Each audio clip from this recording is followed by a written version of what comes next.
Welcome to Radar for Ringmasters. I am the Ringmaster Charles Stone, and this simply is just the Angel Antrop. And these are the... Excuse me, that's wrong. Andrea Stone. My apologies. And these are the guys from Hot Dogs and a Handshake. Take it away, Andrea. Hi, this is Sean Coletta and Michael DeVore. Hello. Hello. Hey, who's the brains of the operation of this deal? We split one brain cell between the two of us. What And it's on a flashlight. We get custody every other week. What has been your most influential interview? Each answer the question. We've had some bangers. We have, and MASH. The last one, Eva Lise, was amazing. She just was very candid and just let a lot of things fly. It was really, really good. Well, it's definitely not Nick Cutler. We can roll that one out. You might even delete Nick's episode. I'm going to say Ricardo Rodriguez. Ricardo Rodriguez kind of gave us a lot of information that we didn't know about, and we learned a lot about him that we didn't know about. So yeah, it was very, very. We didn't know what to expect going into his interview. No. And he was the same thing. He just kind of like went off, and we had a great hour-long interview. Definitely. Would you call Nick Cutler your worst interview? Who wouldn't? He was shirtless. Yeah, when the guy hasn't shaved his chest in months. Is there anybody influential for Heroes and Legends that you're looking forward to interviewing after the show's over? You're trying to let us give away our secrets. No, I'm joking. Everybody. There are Yeah. so many people. I mean, geez, Glacier. Glacier should be fun. Glacier would be fun. Pope. Definitely the Pope. We're definitely going to get an interview with the Pope going, but nobody in particular. Everybody. I'll just say everybody. That's kind of the way our show goes, man. We definitely aren't your normal wrestling podcast. So we prefer to be an interview cast. We prefer to be mostly interviews. We've done a couple review shows, and then we just reviewed. We just did the pre-show for Heroes and Legends last night. That's up on all the social medias. And shout out to Hoovy. Apparently they were listening to that on the way up. So Yeah. So that was pretty great. But that was, it's just that's how we are. This is how we roll. We never wanted it to be. We always wanted it to be fun. So we didn't want to just bang our heads against the wall trying to, how are we going to bang out an episode a week, or how are we going to, Yeah. So we bang out an episode when it happens. You know what I mean? It's keeps just the people excited for more too. Yep. And What it has seems been to the seems most really fun good. interview that you've done? The most fun? Yeah. Probably the one with Anthony Toatelli because he did it by himself. So.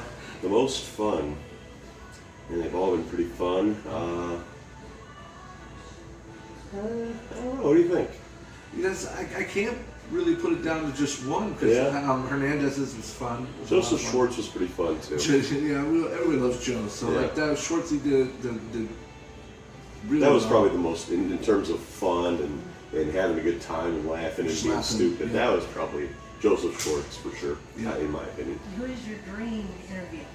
Easy. The Rock, Tony Khan.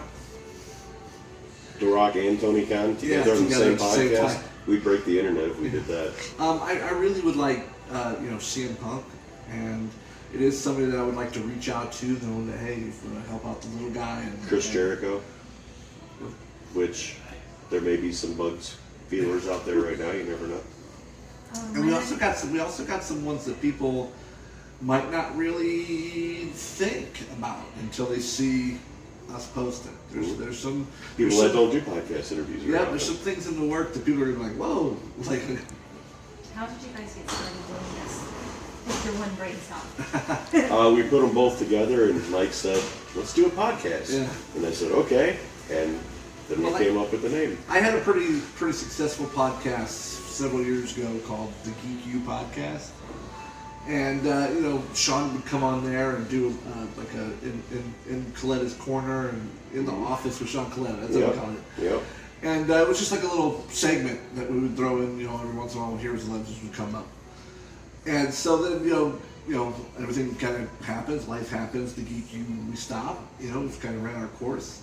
And I just stopped podcasting for a long time. You know, it was something I loved, but it was just, you know, at that point in time, I was a little burnt. And, you know, wrestling started getting kind of fun again. And me and Sean obviously been friends a long time. And I just reached out to him and go, hey, what would you say about doing a podcast with me? You know? And sure enough, I'll give him all the credit in the world. He came up with the name, shot it over to me, and I was in love with it right from the beginning. And here's the rest is history. We're 12 episodes in. Who is your biggest influence in the podcast world? You know, ever since we did the interview with him and got a chance to meet him, Matt Raywell, Aiden English, because he started his own podcast during the beginning of the pandemic, and he really has had some great success and kind of gave us a blueprint of what a podcast should look like. And so, you know, now we're trying to get to that point. But me personally, I'm going to say he's probably my biggest influence. Especially on the video side of it. Yeah. You know, we don't do video podcasts. We do record our podcast via video. Mm-hmm. And that is something that will happen eventually. There might be a Patreon or something down the line where live videos happen, or we definitely got a YouTube channel, so we're planning on going live on there. Go ahead and give us your YouTube channel and your podcast links. That way everybody from Ringmasters can go ahead and it's super simple. Everything is Hot Dog Handshake, all one word. So if you're on YouTube, it's, you know, youtube.com/Hot Dog Handshake. Same with Facebook. Twitter is different. Twitter is Hot Dog Pod. Hot Dog Handshake Pod. Yeah. Right. Yeah. So we're all over. It's really easy. If you Google us, we're gonna pop up. So that's the one thing that I kind of think I do really well, that I bring to the team, is I get it out there. You know what I mean? We are. And he's got us some great sponsors too. Yeah. We're being sponsored by Raise Energy now. Obviously Audible, and there's more coming. So we got merch now, right? We're rocking I got a little catch up on mine, the shirts. So merch is coming, and that's my goal. I just wanted to make sure we were everywhere we could be. So. And we are just about everywhere we can possibly be. Yeah, right now we're in at least 20 different countries. Which blew my mind when we looked at Russia. What? Yeah. And to be honest, we didn't get Russia until we brought on Anthony Totel. No, our controversial episode. We've had a couple of those. The Drake Words. Drake Words, and all of a sudden Russia was on. Yeah, we were actually, I believe, the second podcast in existence to interview Drake Words after his controversial release from WWE. So, do you guys?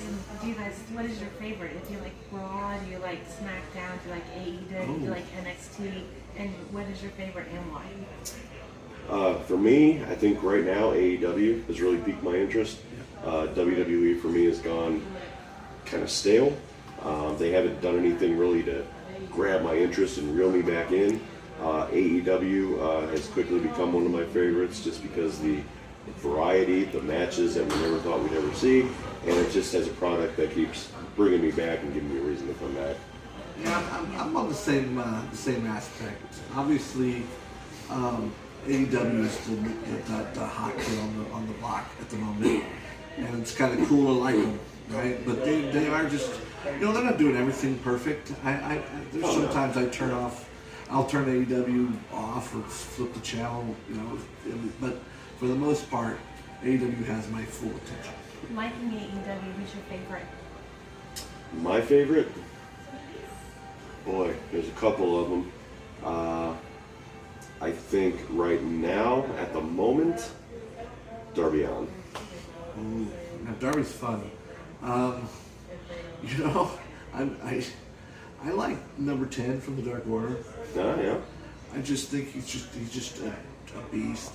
And I love the Dark Order, but number 10, when he kind of is done with that run, he's definitely going to have a spot somewhere in that time. Well, and here recently, the Dark Order kind of came back together, so. Yeah, we'll see how long it lasts now. But I feel like number 10 has a perfect opportunity to jump in that. And a special shout out to -1, who here in several years we're going to be seeing him there too. Sean, I have a question that's pressing for both of you to come Uh-oh. up with one answer. Pressing. We gotta put our brain cells together. Love to know, tomorrow at Heroes and Legends for main event, Anthony I will not Donatelli- tell you anything. No, Anthony Donatelli or Elijah Burke, who's your favorite? and Oh why? my. Let me tell you this. I'm split down the middle because I have watched Anthony Donatelli go from some green kid bouncing around a ring, learning the ropes, no pun intended, and we've become very good friends over the last 10 years or so. Elijah Burke is one of my greatest memories back in TNA wrestling because he was one of the first people that I ever met in that company, and he was super friendly. He gave me a pair of his sunglasses that he had on at the time and autographed them for me. Gave me an 8x10. The guy was super nice. If I had to pick sides, I couldn't, based on a couple things. One is I love both of them. They're fantastic individuals, fantastic talents. And two, they're very closely matched in terms of style and technique, ability, size. Everything is 50-50. So if you're asking me to make a prediction, I couldn't possibly. Michael, what was your prediction? I'm gonna throw myself on. I'm saying Elijah Burke. Now, here's the thing. I love Anthony Donatelli. Mike always picks sides. He's not afraid to pick a side. I love Anthony Donatelli. Obviously, we had a great interview with him. I did. You did. You were off. I was eating. So I had a great interview with him, and it's actually our #1 downloaded interview of all time. Because I wasn't on it. Everybody's like, "Oh, Sean's not on it." Everybody downloaded it. Downloaded that one, and so I mean, it was great. I feel like he's definitely the future of Heroes and Legends, if not somewhere even better. But Elijah Burke is on this roll right now with his NWA run, and I think he's going to add some more gold to that waist of his. I agree with that, 100%. Thank you, gentlemen, for your time. Absolutely. And we hope to be sure you guys all check out Hot Dog and Handshake podcast. And On that's just about Sean anywhere you can Coletta find your Yep, podcast. you're literally and on Michael there. DeVore, and I want to thank them for their time. Thank you, Ringmasters.